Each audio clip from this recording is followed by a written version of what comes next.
Chapter 10. Sierra could feel her energy lagging the next day at work as she added new labels to the books the library had ordered. It was normally pretty easy for her to stay awake when she was walking around reshelving books, but sitting at the desk was causing her eyes to droop. She had never been cut out for office work. After the third time of almost drifting off, she grumbled, pushing her chair back to stand. If her body wouldn't stay awake while sitting, standing and labeling it was. It had taken hours for Sierra's thoughts to calm the night before, and she hadn't headed to bed until after 3 in the morning, which only gave her about 4 hours of sleep before she had to get up for her 8 o'clock lecture. Sleeping issues weren't new to Sierra, but she had hoped they would go away as she kept busy with her job and school. Unfortunately, it looked like that wouldn't be the case. Sierra heard the door open, only to feel her eyes narrow of their own accord when Aoden walked in. She had looked at the schedule when she clocked in, and he hadn't been on it, which meant he was covering for someone, or was just here to annoy her. Sierra had known she would need to see him sometime.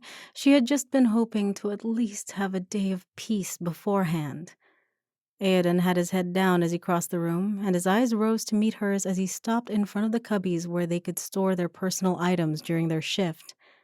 Sierra waited for him to say something, maybe an apology for the night before, but he said nothing. Well, silent treatment it is then, Sierra thought, turning to pull the next book out of the box. Two could play at that game. Instead of heading out to the employee area to reshelve books, Aoden slid into the seat across from where Sierra was standing and working. She ignored him at first, but after a few moments, she looked up to see his eyes assessing her.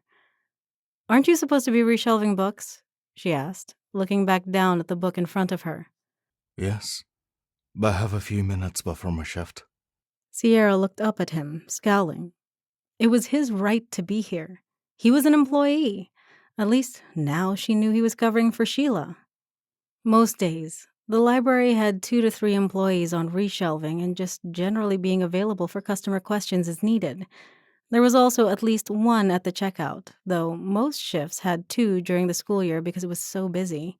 Then there was additionally someone who was assigned to work in microfilm, helping students set up the machine and retrieving records as needed. The last employee they had on each shift, besides the manager, was a float, who could either help with reshelving, the checkout, or book labeling, depending on where it was busy at the time. This was the position Sierra was working in today.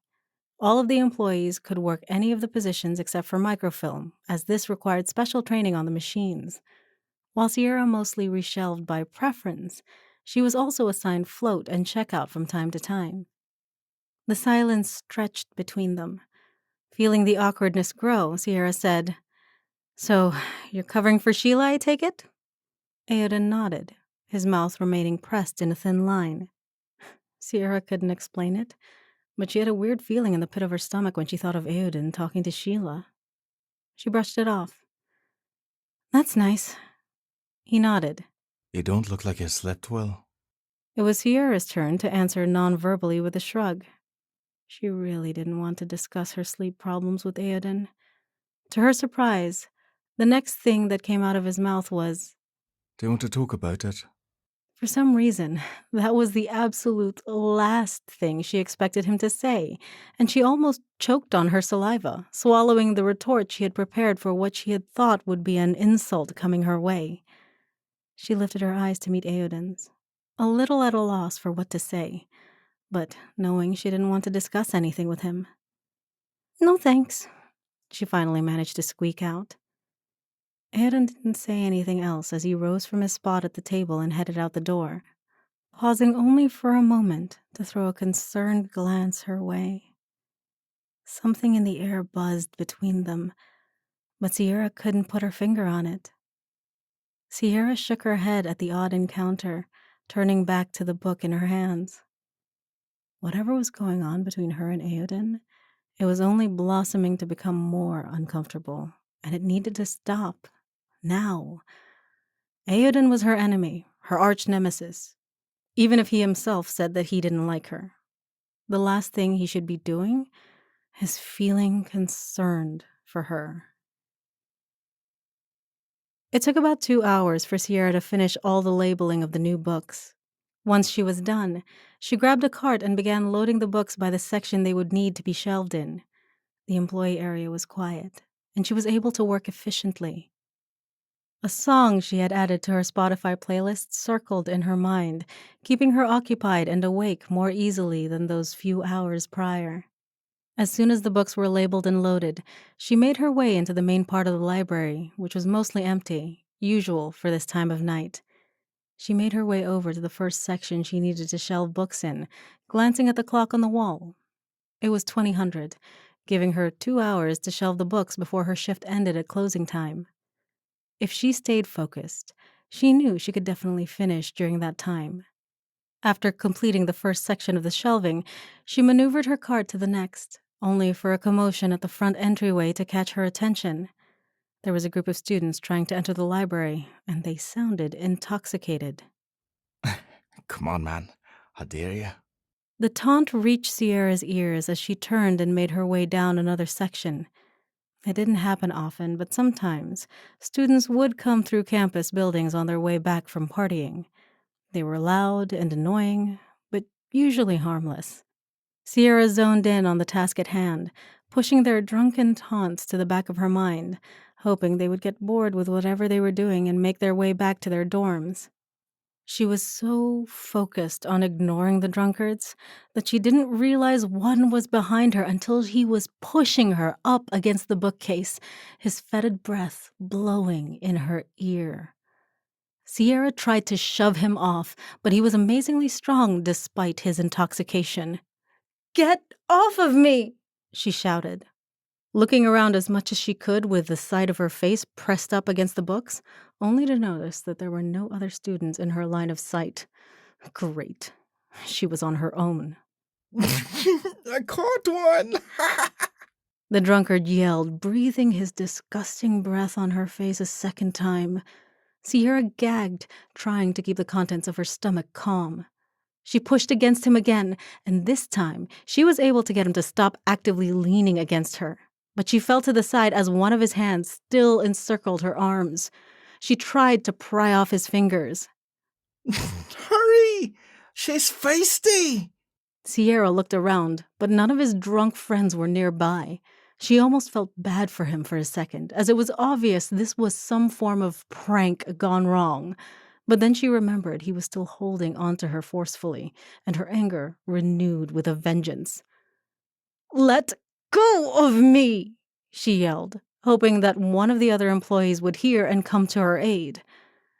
The drunk man started trying to drag her to the exit, but Sierra dug in her heels and began yelling for help. It felt like an eternity, though, in reality, it must have been only seconds later when a shape came around the corner of the shelf. It was Aoden.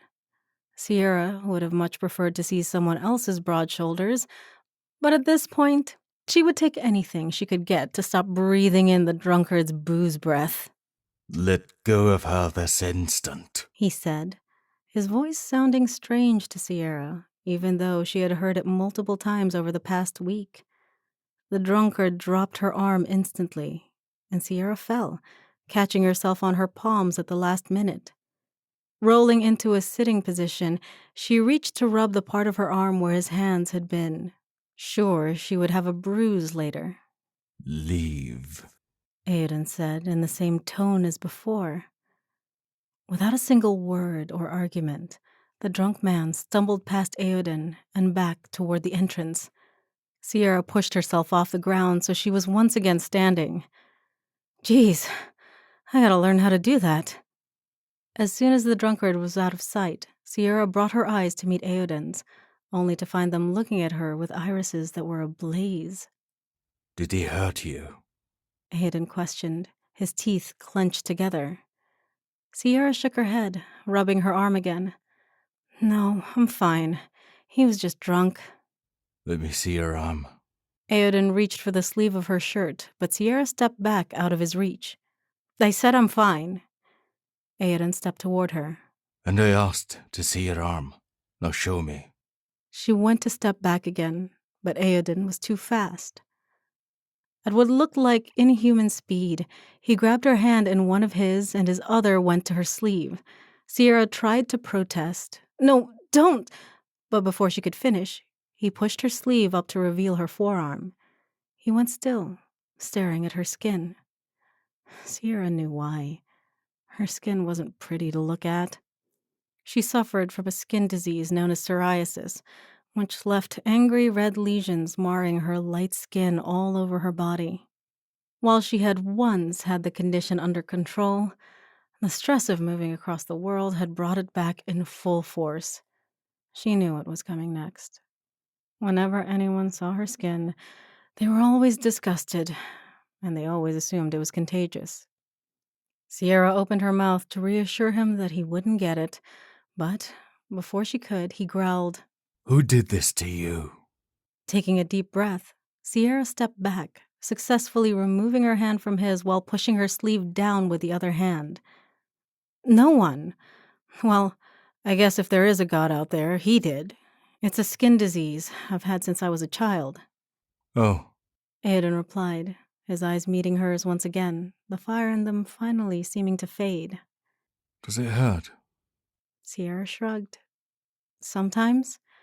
Mostly it just itches. I'm used to it. It's not contagious, by the way. I assumed not. He replied. If it was, I assume you wouldn't be here. He looked back at her arm, which was now covered with the sleeve again. Is that why you always wear long sleeves? Sierra nodded. It's, all over, and I don't really like talking about it. He tilted his head to one side, his eyes roving all over her body in a way that made her feel self-conscious. I might know someone who can help you. Sierra shook her head. I've been seeing doctors for this condition my whole life. There isn't a lot they can do. I've got some creams which work, but as soon as I run out, they come back. He interrupted her. Not a doctor? A healer? Sierra scrunched her nose. A healer? Like with crystals and spells and stuff? The idea sounded so outrageous that Sierra started laughing. Only in Ireland would someone suggest I see a healer. What? No, not in Ireland. But where I'm from in... Before he could mention where he was from, Mona came tearing around the corner of the shelves. Are you two okay? I saw what happened on the security cameras from my office. Those drunkards, I swear. I don't know who they are, but I called campus security, and they're on their way over. The words came out in a rush as Mona's eyes bounced back and forth between the two of them. Sierra held up her hand. I'm fine. Aoden helped me. No harm. Mona raised an eyebrow. Are you sure? I can have you go to the clinic and get looked over. Sierra shook her head. No thanks. I'd actually just like to go home at this point, but I'm a little nervous to walk back alone in case those guys are still around. Do you think security would walk me home? Mona bit her lip. I'm not sure, but I can ask. No need. I'll walk Sierra home. It's almost closing time anyway. Aoden interrupted, his emerald eyes roving over Sierra in a way that made her mentally shiver. Mona nodded, looking at the full cart of books Sierra hadn't finished reshelving. Just put the cart behind the desk, and I'll have the morning shift finish it tomorrow. Neve and I will lock up. Sierra nodded, reaching to grab the cart, but before she could, Aoden was there, pushing it back toward the desk while Sierra trailed behind. She didn't know if she was in shock or just off her rocker to allow Aoden to walk her home, but she didn't argue as Aoden collected his jacket while she collected hers. She knew that she should probably argue against him walking her home, but she just felt so drained that she didn't want to deal with trying to find someone else to take her. The two of them walked out of the building side by side and began making their way to Sierra's house. Neither of them said anything. Sierra didn't know what to say now that Aoden knew one of her darkest secrets, and she had a feeling he didn't know what to say either. She was so concerned with thinking of what to talk about. It wasn't until they were nearly at her door that she realized she hadn't been paying attention to where they were walking, but he had somehow led her directly to her street. She stopped in her tracks. How do you know where I live? Aiden turned to face her, his face neutral. Did you follow me after our date? She accused, her tone dripping with acid. Aiden shrugged. No. Well, not really. He motioned to a building just a few buildings back along the street they had just walked on. I'm staying there. Oh, After our date, I watched you walk ahead of me around this corner. I don't know the way from here. Sierra felt herself blush. She felt bad that she had accused him so quickly. I live just there. She motioned to her building, which was halfway up the block. He nodded, and they continued on their way until they were at her door. As Sierra dug out her keys, the awkwardness stretched between them. She really wasn't sure what to say or how to fix the weird tension that was clearly between them. She knew she would regret leaving this tension to fester for another day, but she didn't see another solution. She just couldn't deal with this, or the fact that they had kissed the night before, right now. Instead, she unlocked the door, and as soon as it was open, she turned over her shoulder, called "Good night" to Aoden, and slipped inside. She closed the door quickly behind her, not even waiting to see if he called good night in return. She made her way up the stairs, ducking into her apartment and locking the door behind her. Heading directly for the bathroom, Sierra flipped on the shower, turning the water up as warm as she could stand before stripping and stepping in. She usually preferred showers and didn't mind the fact that her apartment didn't have a bathtub, but she would give anything at that moment to be able to soak in warm water. Sierra just stood under the stream of water for several minutes, not even moving to wash her hair or body, replaying the events of the evening behind her closed lids. She was supposed to hate Aoden. He had been late, following her, and just generally a pain in the ass. But something had changed between them tonight. Sierra couldn't put her finger on it, and she didn't know what it would mean for them going forward. But she really hoped she wasn't making a huge mistake.